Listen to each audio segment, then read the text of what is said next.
بسم الله الرحمن الرحيم قل يا عبادي الذين أسرفوا على أنفسهم لا تقنطوا من رحمة الله إن الله يغفر الذنوب جميعا إنه هو الغفور الرحيم الحمدللہ اللہ کا بڑا احسان ہے کہ وہ رب، وہ خالق، وہ مالک جس پر ہم سب کا ایمان ہے کہ اس نے ہم سب کو پیدا کیا ہے۔ میرا اور آپ سب کا یہ ایمان ہے کہ ہمارا پیدا کرنے والا ہمارا اللہ ہے، ہمارا رب ہے، اور ہمارا یہ بھی ایمان ہے کہ وہ اپنے بندوں سے پیار کرتا ہے، اپنے بندوں پر رحمتیں کرتا ہے، اپنے بندوں پہ کرم کرتا ہے، اور اپنے بندوں کو بڑے ہی مواقع دیتا ہے کہ وہ اس کا قرب حاصل کر لے، اس سے محبت کر لے، اس کی محبت کا حقدار بن جائے۔ تو یہ تو یقین ہے نا ہمارا، اور اس نے جو مواقع دیے ہیں نا ہمیں اپنی رحمت کے حصول کے، اپنی رحمت کے مستحق بننے کے، ان مواقعوں میں سے ایک موقع رمضان المبارک کا مہینہ، اور اس میں اللہ صحت تندرستی دے، خیر و عافیت میں رکھے، اور اللہ رب العالمین اس میں روزے رکھنے کی، سحری افطاری کی، قیام اللیل کی توفیق عطا فرمائے۔ تو سامعین گرامی قدر، اللہ رب العالمین نے اپنی ایک صفت رحمان، ایک صفت رحیم بیان کی ہے۔ رحمان کا مطلب ہوتا ہے رحم کرنے والا، رحیم کا معنی بھی رحم کرنے والا۔ ہر اچھے کام کا آغاز اللہ کی ان صفتوں کے ساتھ کیا جاتا ہے۔ رحمان، مفسرین کہتے ہیں کہ رحمان کا مطلب ہوتا ہے کہ اللہ کی وہ رحمت جو سب کے لیے ہے، جو اللہ کے ماننے والوں کے لیے بھی ہے اور اللہ رب العالمین کے باغیوں کے لیے بھی ہے۔ وہ دنیا میں ہے، اللہ رب العالمین دنیا میں اپنی رحمت، رحمان کی جو صفت ہے اس کے تقاضے کے مطابق مسلمانوں کو بھی دے رہا ہے، کافروں کو بھی دے رہا ہے۔ اگر اللہ تعالیٰ اپنا عذاب فوری کر دے تو حدیث کے الفاظ میں ہے کہ اللہ تعالیٰ کافروں کو، اپنے منکروں کو ایک بوند پانی بھی میسر نہ کرے۔ یہ اس کی اس رحمت کا تقاضا ہے کہ اس نے حساب کتاب مؤخر کیا ہوا ہے اپنی رحمت کے تقاضے کے مطابق۔ اپنا ایک خلیل تھا، دوست، بڑا خاص الخاص دوست، اللہ تعالیٰ نے اس کو خلیل کہا ہے۔ اللہ تعالیٰ نے ایک محمد رسول اللہ صلی اللہ علیہ وسلم کو اپنا خلیل بنایا ہے، ایک خلیل بنایا ہے ابراہیم علیہ السلام۔ خلیل ہوتا ہے گہرا دوست، وہ اللہ سے سوال کرتا ہے کہ اللہ، یہ جو گھر میں بنا رہا ہوں نا، کون سا گھر بنا؟ بیت اللہ، جس میں ایک نماز پڑھنے کا ثواب 1,00,000 نماز کے برابر ہے۔ الحمدللہ یہ بھی اللہ کا گھر بن گیا۔ اللہ تعالیٰ اس کو اپنی بارگاہ میں قبول و منظور فرمائے، اللہ تعالیٰ اس کو برکتیں عطا فرمائے، اس کے باسیوں کو، اس کے عبادت کاروں کو برکتوں سے نوازے۔ تو بہرحال ابراہیم علیہ السلام نے کہا اللہ اس کے باسیوں کو روزی دے، پھلوں کا رزق دے، اس کو آباد کر، اس کو امن والا گھر والا بنا دے۔ ساتھ ہی کہہ دیا وہ لوگ اس سے فائدہ اٹھائیں، ان کو روزی دے، ان کو جو تجھ پر ایمان لانے والے۔ اللہ رب العالمین نے کہا نہیں، ومن کفر، جو کفر کرے گا فأمتعہ قلیلا، اس کو بھی میں دوں گا، اس دنیا میں اس کو بھی نوازوں گا، یہ اس کی رحمت کا تقاضا۔ اور ایک صفت اللہ نے بیان کی ہے اپنی جحیم، جو خاص الخاص بندوں کے لیے رکھی ہے، جو اپنے خاص بندوں کے لیے رکھی ہے۔ وہ دنیا میں بھی ہے آخرت میں بھی ہے. ان رحمت اللہ قریب من المحسنین. یہ اللہ رب العالمین کی رحمت جو ہے نا، یہ رحمت جو ہے یہ اس کے اظہار ہیں کہ اللہ رب العالمین موقع دے رہا ہے، اللہ رب العالمین مواقع نصیب کر رہا ہے. کبھی نماز پڑھنے کے بعد دوسری نماز کے لیے آؤ تو گناہ معاف، یہ اللہ کی رحمت ہے. جمعے کے لیے آ جاؤ، پچھلے جمعے تک کے سارے گناہ معاف. رمضان المبارک کے روزے اچھے طریقے سے رکھ لو، پچھلے سال کے سارے یا پوری زندگی کے سارے گناہ معاف. قیام اللیل کر لو، ساری زندگی کے گناہ معاف. اور دل سے خضوع سے نیت کے ساتھ صرف اللہ کے حضور. یہ امام صاحب جب والضالین کہتے ہیں نا، یہ سیدھی سیدھی باتیں کر رہا ہوں، منطق فلسفے والی باتیں نہیں کرتا، تاکہ ہر ایک کو سمجھ آ جائے، بچے کو بھی سمجھ آ جائے. جب والضالین کہتا ہے نا امام، تو تم آمین اونچی آواز میں کہو، اب فرشتوں سے مل جائے تو ساری زندگی کے گناہ ایک لفظ سے معاف. یہ اس کی رحمت ہے. اب جو میں نے آیت کریمہ سورۃ الزمر کی پڑھی ہے، سورۃ الزمر کی، اس آیت کی تفسیر سیدنا عبداللہ بن عباس رضی اللہ تعالی عنہما، رسول اللہ صلی اللہ علیہ وسلم کے چچا زاد بھائی بھی ہیں. ان کے لیے اللہ رب العالمین کے نبی نے دعا کی تھی، اللہم فقہ القرآن، اے اللہ اس نوجوان میرے بھائی کو، اس کو قرآن کا فہم عطا فرما. اور قرآن مجید کی جو تفسیر عبداللہ بن عباس رضی اللہ تعالی عنہ کی روایت سے، ان کے ذریعے سے آتی ہے، وہ سب سے زیادہ مفسرین میں، محدثین میں اتھینٹک سمجھی جاتی ہے. وہ اس آیت کریمہ کی، آیت کریمہ کا ترجمہ میں بعد میں کرتا ہوں، پہلے تفسیر سمجھ لے اس کی. سیدنا عبداللہ بن عباس رضی اللہ تعالی عنہ فرماتے ہیں، ان ناسا من اہل الشرک قد قتلوا واکثروا وزنوا واکثروا اتوا محمد صلی اللہ علیہ وسلم. کہتے ہیں کہ کچھ لوگ مشرکین، شرک والے، صرف شرک نہیں کیا، کہتے ہیں قد قتلوا واکثروا، بہت زیادہ انہوں نے قتل و غارت کی ہوئی تھی، کئی لوگ انہوں نے قتل کیے ہوئے تھے.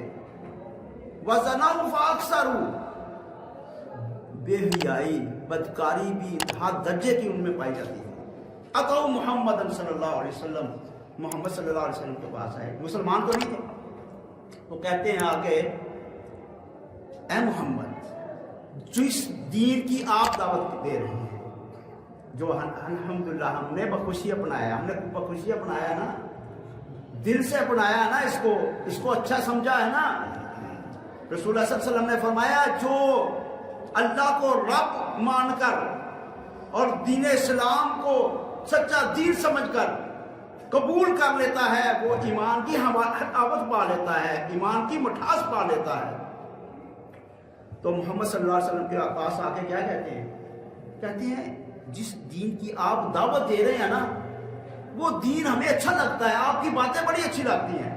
ہاں، ہمیں یہ بتائیں کہ اگر ہم اس بات کو، آپ کے اس پیغام کو مان لیں، اس دین کو تسلیم کر لیں، کیا ہمارے یہ گناہ دھل جائیں گے؟ کیا اس سے ہماری خلاصی ہو جائے گی جو ہم نے پاپ کیے ہیں؟ تو اللہ رب العالمین کو ان کی یہ بات اتنی پسند آئی، یہ سوال کرنا اتنا پسند آیا، نبی علیہ الصلوۃ والسلام پر وحی فوراً نازل کر. پھر اللہ رب العالمین نے اس وحی کے اندر، پتہ کہتا ہے نا، ہم بڑے گناہ گار ہیں، مولوی صاحب آپ دعا کر دیجئے گا، مولانا صاحب آپ پر تو بڑا کرم ہے اللہ کا، ہم تو بڑے گناہ گار ہیں. اب اللہ رب العالمین نے وہ چونکہ اس نیت سے آ گئے تھے، پوچھا تھا، سوال کیا تھا، اللہ نے کیا کہا؟ سب سے پہلا لفظ قل، اے نبی صلی اللہ علیہ وسلم آپ فرمائیں، یا عبادی الذین اسرفوا، اے میرے وہ بندو جنہوں نے یہ پاپ کیے ہیں، جنہوں نے اپنے اوپر ظلم کیا ہے، زیادتیاں کی ہے، اسرفوا علی انفسہم، اب یہاں نقطہ ذرا سمجھنے کی کوشش کیجئے گا. اللہ کے گھر کی طرف آتے ہوئے اپنا وزن، اپنا ویٹیج، اپنا مقام و مرتبہ سمجھ لیجئے گا کہ جب آپ اپنے گھر سے مسجد کی طرف نکلتے ہیں تو رب العالمین کے ہاں آپ کا مقام مرتبہ کتنا ہوگا. ابھی یہ دین اسلام کو قبول نہیں کیا، اللہ تعالیٰ نے فوراً کہہ دیا کہ چونکہ وہ آنا چاہ رہے ہیں، انہوں نے اظہار کیا ہے میرے بندوں کو کہو. یہ لفظ استعمال، یا عبادی الذین اسرفوا، اے میرے وہ بندو جنہوں نے اپنے پر ظلم کیا ہے، لا تقنطوا من رحمت اللہ، میری رحمت سے مایوس نہ ہو. اب اللہ رب العالمین نے بانڈ نہیں کی کہ یہ گناہ معاف کر دوں گا، یہ معاف نہیں کروں گا. اللہ رب العالمین نے دوسری شفقت اور رحمت اور مہربانی کیا کی ہے، فرمایا لا تقنطوا من رحمت اللہ ان اللہ یغفر الذنوب جميعا، کہ اللہ سارے گناہ معاف کرنے میں قادر ہے. تم گنتے ہو بغیر گنتی، جميعا عام لفظ بولا ہے، کامن ناؤن جس میں ساری کی ساری جنس سب کچھ آ جاتا ہے. کتنا آ جاتا ہے؟ رسول اللہ صلی اللہ علیہ وسلم نے فرمایا حدیث قدسی ہے. حدیث قدسی کا مطلب کیا ہوتا ہے بھلا؟ حدیث قدسی کا مطلب یہ ہوتا ہے کہ رسول اللہ صلی اللہ علیہ وسلم کہتے ہیں کہ اللہ نے یہ کہا ہے. اللہ یہ کہتا ہے، اللہ کہتا ہے کہ اے میرے بندے تو زمین سے لے کر آسمان تک، زمین سے لے کر آسمان تک سارا حجم بھر کر گناہ لے کے آ جا، پھر مجھ پہ یقین کر لے، مجھ سے معافی مانگ لے، میں اس سے بڑھ کر تیرے لیے بخشش لے کے آ جاؤں. اس لیے کوئی گناہ گار ہو تو اللہ کے دربار میں آتے ہوئے جس کے نہیں، صدق کے دل سے آئے. پھر رسول اللہ صلی اللہ علیہ وسلم نے اور وضاحت فرما دی کہ اللہ تعالیٰ اتنا مہربان ہے، اتنا کچھ دینے پہ قادر ہے کہ ایک بندہ آتا ہے، رسول اللہ صلی اللہ علیہ وسلم نے فرمایا لو ان اولکم و آخرکم و انسکم و جنکم، اللہ اکبر، تم میں سے سارے کے سارے انسان، سارے جن، تم سے پہلے جو گزر چکے ہیں، نسلوں کی نسلیں، قبیلوں کے قبیلے، خاندانوں کے خاندان، ملکوں کے ملک، سارے کے سارے ایک میدان میں اکٹھے ہو جائیں. وَأَوَّلَكُمْ وَآخِرَكُمْ وَإِنسَكُمْ وَجِنَّكُمْ قَامُوا عَلَىٰ صَعِيدٍ وَاحِدٍ، ایک جگہ پہ اکٹھے ہو. پھر اللہ کہتا ہے کہ میں ہر ایک کو اس کی مرضی کا دے دوں. یہ اس کی رحمت ہے، اس کی مرضی کا دے دوں، جو مانگے وہ میں دیتا چلا جاؤں.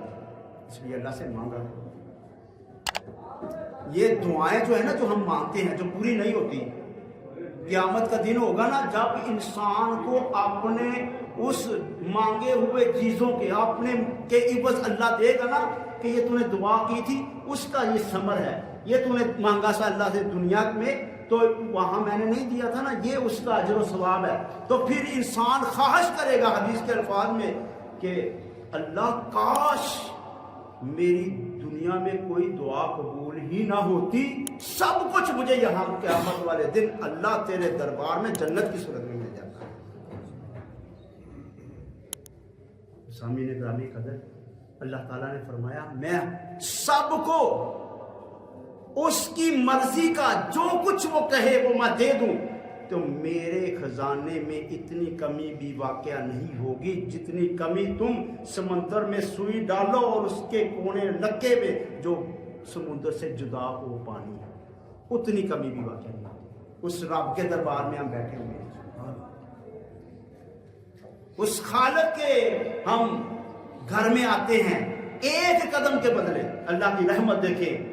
رسول اللہ صلی اللہ علیہ وسلم نے فرمایا ہم جمعے والے دن جب ادھر ادھر وقت ضائع کر دیتے ہیں نا، اس سے بڑھ کر اجر و ثواب والا کوئی کام ہے ہی نہیں. رسول اللہ صلی اللہ علیہ وسلم نے فرمایا جو شخص جمعے والے دن اللہ کی رحمتوں کو سمیٹنے کے لیے جمعے والے دن صاف ستھرے کپڑے پہن کر، نہا دھو کر، خوشبو لگا کر اللہ کے گھر کی طرف آتا ہے، ایک قدم کے بدلے اللہ رب العالمین 1 سال کے روزوں کا اور 1 سال کے قیام اللیل کا ثواب عطا ہے. ایک قدم تو یہ بھی اللہ کی رحمت ہے، اللہ کے خزانے ہیں۔ تو رسول اللہ صلی اللہ علیہ وسلم نے فرمایا اللہ کی رحمت کے بغیر کوئی کچھ حاصل کر ہی نہیں سکتا۔ صحابہ کرام پوچھتے ہیں اللہ کے رسول آپ بھی جنت میں جائیں گے تو اللہ کی رحمت سے؟ ہاں، الا ان یتغمدنی اللہ برحمتہ، اپنی رحمت کی لپیٹ میں لے کر اللہ رب العالمین مجھے جنت کا داخلہ نصیب کرے گا۔ تو اس لیے اللہ کی رحمت سے مایوس نہیں ہونا ہے، اللہ رب العالمین کی فضل اور اس کے کرم کو ہمیشہ طلب کرتے رہنا ہے۔ جو بھی آپ اللہ کے حضور مانگیں گے حاصل دنیا میں ہو جائے، تب بھی بلا نہیں ہوتا، نہیں ملتا، تو اس کا کئی گنا زیادہ کر کے اللہ رب العالمین اپنی جگہ پہ اپنے ہاں محفوظ کر لیتا ہے جو اللہ تعالیٰ نے آخرت میں انسان کے لیے رکھا ہے۔ اللہ رب العالمین ہمیں اپنی رحمت کے سائے میں رکھے، اللہ رب العالمین اپنے گھروں کو منظور فرمائے، جو بھی اس میں محنت کرتا ہے، اس کی تعمیر میں حصہ لیتا ہے، اللہ تعالیٰ اس کے گھروں کو آباد و شاد فرمائے۔ وآخر دعوانا ان الحمد للہ رب العالمین۔